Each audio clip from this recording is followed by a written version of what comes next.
President Trump was very much on offense in that phone interview with Fox and Friends, and he again went after Jim Comey and the Justice Department. This is a big mistake, this book. He is guilty of crimes. And if we had a Justice Department that was doing their job, instead of spending It's your Justice Department, Mr. President. Mr. President, you're the Republican in charge. You've got a Republican running it. What I answer this all the time. What he did, Brian, was terrible. He leaked classified information in order to try and get a special counsel. He says it wasn't classified, Mr. President. Little pushback from Steve Doocy. Shelby Holiday, when the president goes off like that on the FBI and Comey, he says he's staying out of the justice for now, but he might not in the future. Is he giving ammunition to critics in the media who think he's trying to influence the investigation? Absolutely, because he keeps playing with the idea that he might do something. And that hints that he might, yes, meddle in the investigation.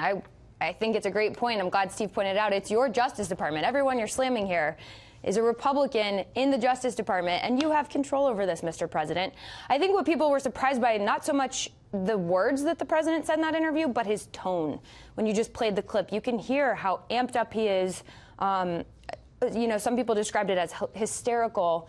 You can tell he's really passionate about this. Hold on. It wasn't hysterical. It was certainly amped up. He was loud. He was ticked off, and this is his style. Of course. But I want to turn to Molly. You can tell how much it's bothering him. That part I can't dispute. The Federalists dug up some key information from this report by the House Intel Committee Republicans about the whole dossier affair. It had to do with James Clapper, who was President Obama's Director of National Intelligence, and the media. Explain. Yeah, last week we had talked about how James Comey's first memo said that Clapper asked him to do that briefing of the dossier to Trump.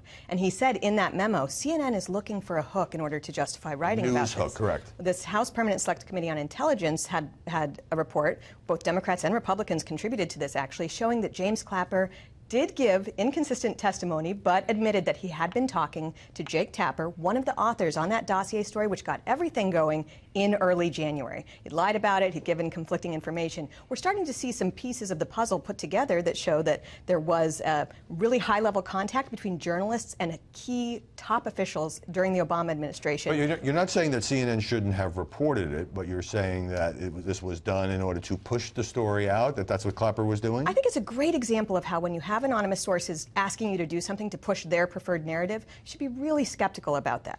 And you should make sure that you are thinking through why they're wanting to do something and whether your coverage accurately reflects the whole story. Right. Now, it was a big story for CNN to report that the president had been briefed on this dossier and given a two-page summary, some dispute about that.